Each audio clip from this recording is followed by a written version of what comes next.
Greetings and salutations, friends! So, Creative Assembly finally decided to clarify the whole occupation nonsense.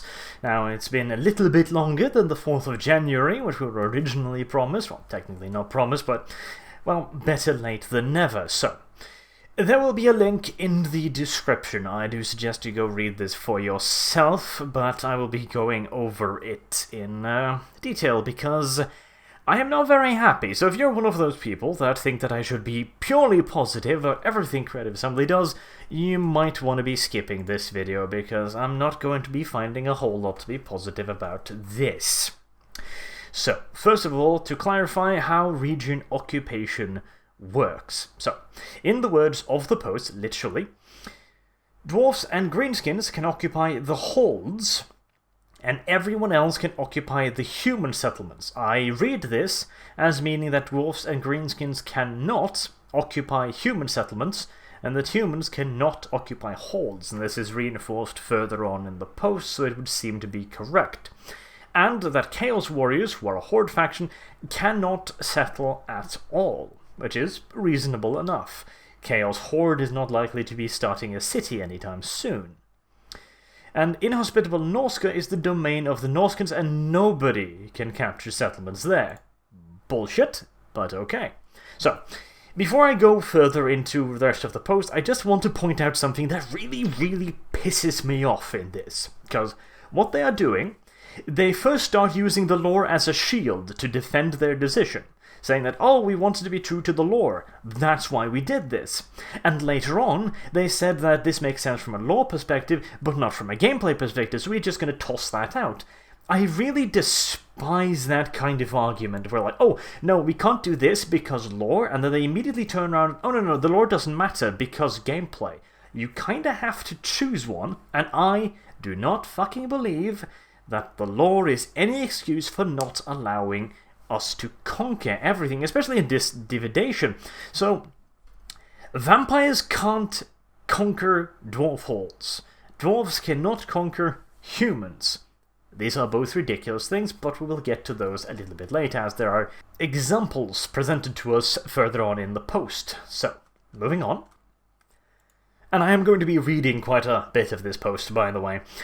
So, moving on, this certainly doesn't mean that you don't have choices in the campaign anymore, or that your options are limited or railroaded. In fact, that is exactly what it means, but okay, you want us to talk us out of this, sure. Give it your best shot, friend. For example, here's a glimpse of AI Bickham's vampire character. Actually, that's Al Bickham, probably. The picture is up on the screen now, if you look at it. That he's playing at the moment. Dark brown are territories with yellow icons are his, so that tiny little area down the bottom there is all he has after 300 turns. But remember, this doesn't mean that you are limited or railroaded. Sure. And I'm going to skip that next part because honestly it's just a fluff piece essentially trying to justify it, and I don't really buy it. So, as you can appreciate, significant parts of the world are occupied by any given race in the first game. Actually, looking at the screenshot, significant parts of the world is not occupied by anybody, but okay. Then there are also those parts of the world in which you will need to deal with in a different way from traditionally conquering. Simply painting the map your color is not always the route to victory. Yes, conquering the world is not a route to victory. Are they listening to themselves while they're writing this? And is arguably the least strategically interesting. I don't give a shit about what you think is interesting. I give a shit about what we the players find interesting, and guess what? There are a lot of players that want to paint the map their colour. We don't care about what you find strategically interesting. Let me also say that such a divide is not necessarily going to occur in future installments of the trilogy. So basically he goes to, yeah, no, sure, this is perfectly legit, and it's really boring to paint the map different, but don't worry, it's never going to happen again. Shit's sake. It needs to make sense for the game in each case, as I'll go on to talk about. Because, Britain taking over the entirety of the world in Rome 1 makes perfect sense and it was perfectly plausible.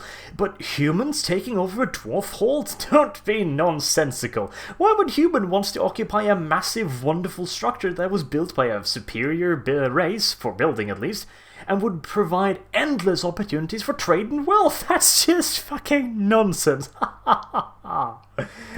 Fuck me. Okay, so now we're moving on to is the ability to capture every region on the map sacrosanct Total War gameplay? Yeah, I would argue so, but hey. So, I'm quoting again. Every previous Total War game contains humans versus humans in real-world history. Cities from one culture have been occupied by another culture and the populace controlled via one means or another. This is true in any given situation and with any combination of cultural differences. Ultimately, in the real world, we are all still humans and have more similarities than fundamental differences. We can all coexist one way or another." End quote. I think you will find that the Crusaders of the First Crusade would disagree with that. I in fact think you will find several examples through human history where we can't all coexist in one way or another, but hey, minor details. You're going on as a narrative, so I'll let you continue. As a result, every previous Total War game has allowed all regions to be occupied by any culture because it still fits within the bounds of our historical authenticity remit and the whole thing makes sense. Understandably, Total War fans who have played many titles may instinctively see these as sacrosanct Total War gameplay. However, when you think of the many Total War campaigns you've played it over the years, what percentage of these campaigns have you truly completed to this degree? End quote. I don't actually care how many people have actually done this. I know that some people enjoy doing it, and that's enough reason for me, for you to not change this, because, as you will go on to explain later, your lore reasons are bonkers. In fact, they will be disproving their own arguments immediately after making them, the goddamn donkeys. He then goes on to say, "I changed careers 15 years ago and joined Creative Assembly because I fell in love with Shogun Total War. I've lovingly spent thousands of hours playing every single Total War title since then as a genuinely passionate Total War fan. Even so, I can honestly say I have rarely finished a campaign to the point where I owned every region on the map. Again, I don't really care about your personal preferences, I care about the personal preferences of everyone who's going to be playing the game, and there are a lot of different preferences. But hey, minor details, as I said, you're on a narrative, so let's going on with this. By the time you get to the point where you're capable of taking every region on the map, it tends to become an auto-resolving slog just for the sake of completeness and to tick our box. There's no gameplay left at this point. We wanted to address that with more interesting gameplay in the mid and end game. Again, I don't really care about that. I know that there are some people who like to do this, and I would like them to do it, and you do not have a reason to not let people do this. And again, now I get that the principle of being able to do that in a sandbox environment resonates strongly within all of us, and yet you're not going to let us. The design team and I grappled with this issue early on. The conclusion we came to is that this particular principle is a theoretical concern more than an actual one. Yes, let's just limit the freedoms, because it might not come into play. In fact, as the Total War Warhammer campaign has become more playable heading towards beta, nearly all of the initial internal concerns about it have been resolved. Testers who were initially perturbed about the idea have, upon seeing and playing the actual implementation, changed their minds, now seeing the design as a benefit to the game and not the detriment they initially feared. Plus, so much of what shapes your campaign and informs your choices is driven by your race's specific victory objective, so much so that the notion of complete territorial ownership is kind of moot. Okay, so in the simplest of terms, this is a marketing piece where he is trying to craft a narrative. He is trying to tell us that all of our fears are completely ridiculous because in their internal testing, everybody doesn't care, everybody is fine with this, which is why we shouldn't be afraid of it. He's essentially telling you that no, it's perfectly fine, just accept it. He's trying to craft a story in which this is actually beneficial to us. They're not taking away our options, despite the fact that they are giving us an enhanced gameplay experience. The fact that we don't have anywhere near the same amount of options as we used to have and are heavily limited in our abilities to play the game doesn't matter because he's telling you that everything is going to be fine. This shit is borderline feminist propaganda level nonsense, and I do not fucking approve of hearing this from a Creative Assembly representative. Now, a fair few of you might even think that I'm being overly, skeptical here. I mean, why should I not believe him? He says they have internal testers who played the game and said, yeah, this is great, and yeah, sure, perfectly fine. There are a lot of people that might prefer to play a campaign the way that they are telling us that we should prefer to play the campaign. I'm not fucking one of them, and I know a lot of people that are not okay with the idea either. But of course some people are, and they're perfectly okay to be so. If you want to play that type of game, then go right ahead. That is of course your choice. Personally, I don't like this. I don't like this at all. I consider it limiting, and I see the lore reasons they are using to limit it is complete and utter nonsense, which might be what rubs me the wrong way the most, honestly.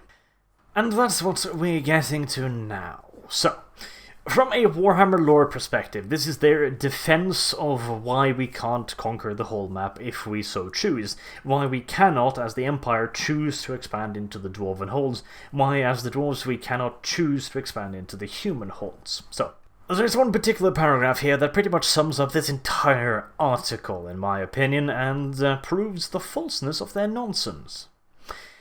With the exception of Skaven, no other race has ever occupied a Dwarven Karak, nor would it make sense for them to do so.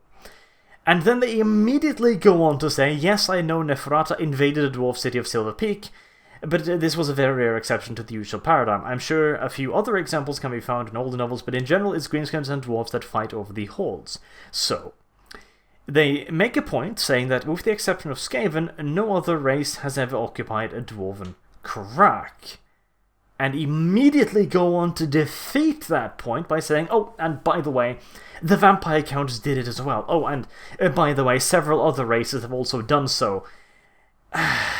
Jesus shit, this is the kind of arguments I really do hate, because they're trying desperately to find an excuse, realizing there is not an excuse, and then saying this, I know that other races have done so, but we don't care about those examples, so just move on, okay? I'm just going to invalidate those arguments immediately. God damn it! You know their argument is on damn shaky ground when they can't even go a single paragraph without disproving their own goddamn points! This should be a pretty obvious sign that what you are doing is not founded in lore, so stop trying to defend it as such. Please. And they go on to dig the hole deeper by saying that similarly the Empire had never sent an army to Karak Kadrin, besieged it and occupied it. Yes, this is true. Because they are allies, and there's never been a reason to do so. That doesn't mean that they wouldn't do so. And he goes on to say, it just doesn't make sense for a population of humans to occupy a massive fortress deep under the ground. It would just feel wrong. And again with the goddamn narrative. Okay, so, give me a single reason why the humans would not do this. It is a massive, well-maintained fortress that gives them tons of protection. It is also a well-developed mining complex offering access to incredible amounts of valuable minerals. It is also in the World's Edge Mountains, which means that through the World's Edge Mountains goes a lot of trade paths that heads onto one of the most valuable trade paths in the Old World, through the Mountains of Morn and onwards to Cathy, the so-called Silk Road. There is wealth in the mountains. There is protection in the mountains. There is really no reasons the human would not settle there, and I don't give a shit about how you feel about it, because it doesn't make sense. You cannot base a reason on your fucking feelings. I'm sorry, but that's just not how it goddamn works, okay? Just, the argument in itself is bonkers. Like, the humans wouldn't occupy a heavily defended fortress brimming with mineral wealth and the possibilities of sitting on one of the world's largest trade nodes. Of course not. That would be silly, wouldn't it? I mean, it's even fully furnished with forges and everything a human population needs, but no, screw it. Hell, it even has its own food farms. Fuck it, it's useless. Good gracious. God, Emperor, that might be the stupidest thing I've ever heard. Just... yeah, okay. moving on before I get a bloody aneurysm.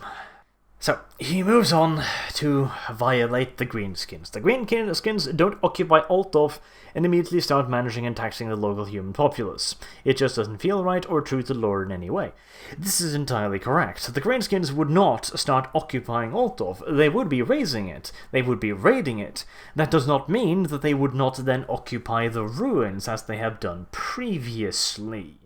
And he goes on, I'm not going to read the entirety of it, but he goes on to argue that the Greenskins should, however, be able to hold holds, mountain holds, and immediately start managing and taxing the local dwarf population.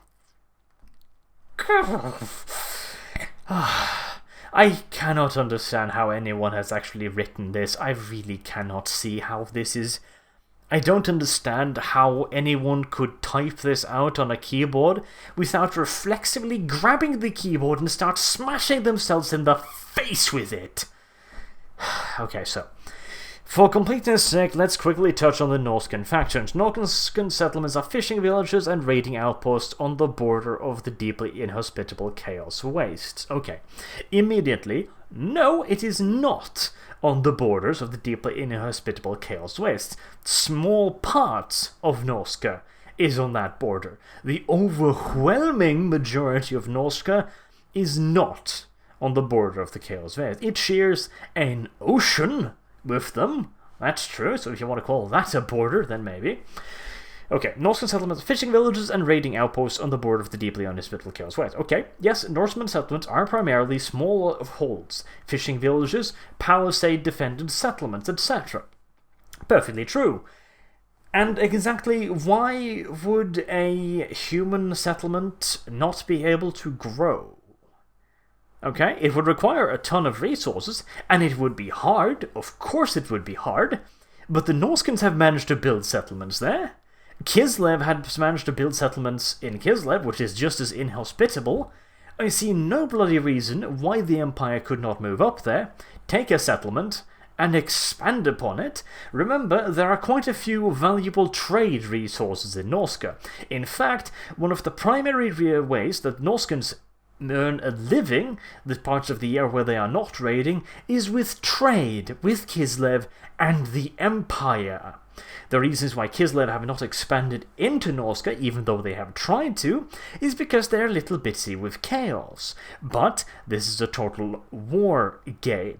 If I am capable of holding chaos at bay, I should be fucking allowed to expand whatever the bloody hell I want, as there is no reason why I should not be able to conquer Norsca. It is not the Chaos Wastes, okay? There's a slight difference between the Chaos Wastes, the realm of the mad cocking gods, and, well, it's cold here, so we couldn't possibly fucking live here. I'm from fucking Norway, you ding-dong. Oh my god. It's 25 degrees outside my window right now. Should I not be able to fucking live here? Should people not be able to live here? It's not like Norway's been populated for a while, has it? Fucking Christ. Okay, likewise, Norscan tribes don't occupy other settlements and manage the populace. Makes sense. The Norskans are unlikely to be taking settlements, because the Norskans are not a nation, they are various tribes. So yeah, perfectly okay that they only raid and pillage. That doesn't make it perfectly okay that the Empire only raid and pillage, but hey. So essentially we've endured to create an authentic Warhammer world where the flavour and interactions of every distinct and unique race is accurately portrayed. Horseshit! A large bucket of horseshit. Having said all this, if there wasn't also the gameplay advantages, again, narrative advantages, sure, I don't agree that they're advantages, but hey, fuck me, right?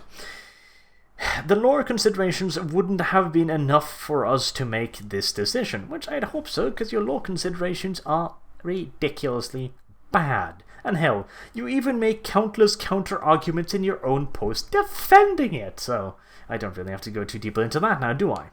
Okay, then there's a long paragraph where he essentially just continues the narrative, trying to tell us that what we think is wrong and that we should agree with his perspective. And then we have a map here. Now, you must excuse the relatively low quality of this. For some reason, the map is not apparently accessible through the internet browser. When I keep trying to open it, it keeps saying the file is not available, so I had to take just a picture of it.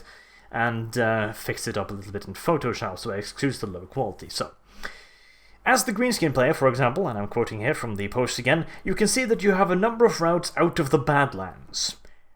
Bullshit. You have precisely one route of the Badlands, through the mountains. And that is the only direction you can go. You have a very... Like, he keeps saying that this is not a railroad. This is the literal definition of a railroad, is it not? You have a straight path. You have two options. You can go north, or you can go west. Oh yes, the freedom. I can just feel it. You have two completely linear pathways, which you can conquer. The rest you can only raid and pillage. Absolutely ridiculous. Now, if the Greenskins could conquer the Empire as well, I would be fine with that, because that would actually leave options. I could go down into Telia, for example, taking Estelia, for example. That would be cool. But you're not allowed to do that. You have to keep yourself to the mountains. The Empire looks a little better, because there, at least, you can expand in multiple directions, which is nice. You have some fucking option. You can decide to go into the Empire first or into Bretonia, but of course you can't go into the mountains, because the mountains cannot be held by humans, because humans would never even countenance the thought of taking over a massive, wealthy fortress, would they? Of course not. Ugh. Oh, good God, this is hurting my brain. I need to wrap this up before it kills me. So, to me, I hate this. I really just despise this with every fibre of my being. If you're fine with this, great for you. Absolutely fantastic. And I understand the argument. I think I've painted the map once. I don't generally go for a full conquest. I usually get bored before that. That doesn't mean I don't want the option, and it certainly doesn't mean that I don't want the option to go in any direction I want. One of the biggest fun parts for me, playing Rome, for example, in Rome 1, 2, and 1, was the fact that one game, I could head north. One game, I could head south into Africa. Another game, I could head into Spain first. Another game, I could go to Greece first. I had choices, I had variety, and they are taking that away here. I don't care about their narrative, and it's a very, very well-crafted narrative, except for when they get to the lore part, which is some of the dumbest shit I've ever actually read, but I don't like it. I do not approve in the slightest. The only things I can see this doing is limiting replayability and railroading the player into playing the same campaign over and over again. Now, this is less true for the Empire. At least they have options, but the Orcs or the Dwarves, you're essentially going to be playing the exact same campaign over and over again. You don't even get to change your starting position.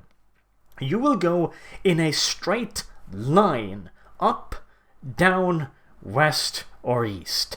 That is it. Those are your options. You will be fighting over the same territory every single time.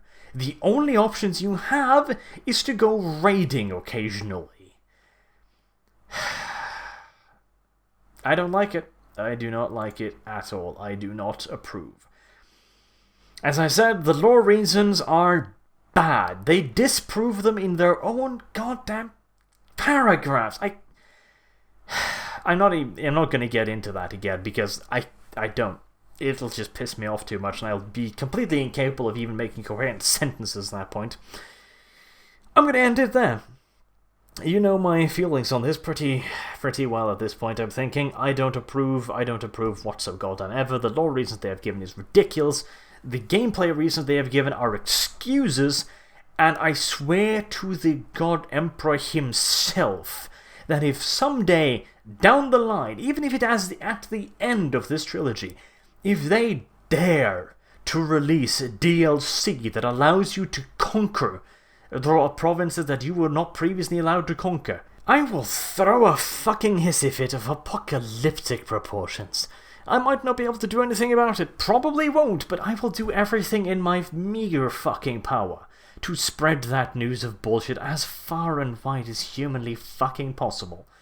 And that is not a threat. That is not me being mean to Creative Assembly. That is me simply stating a fucking fact.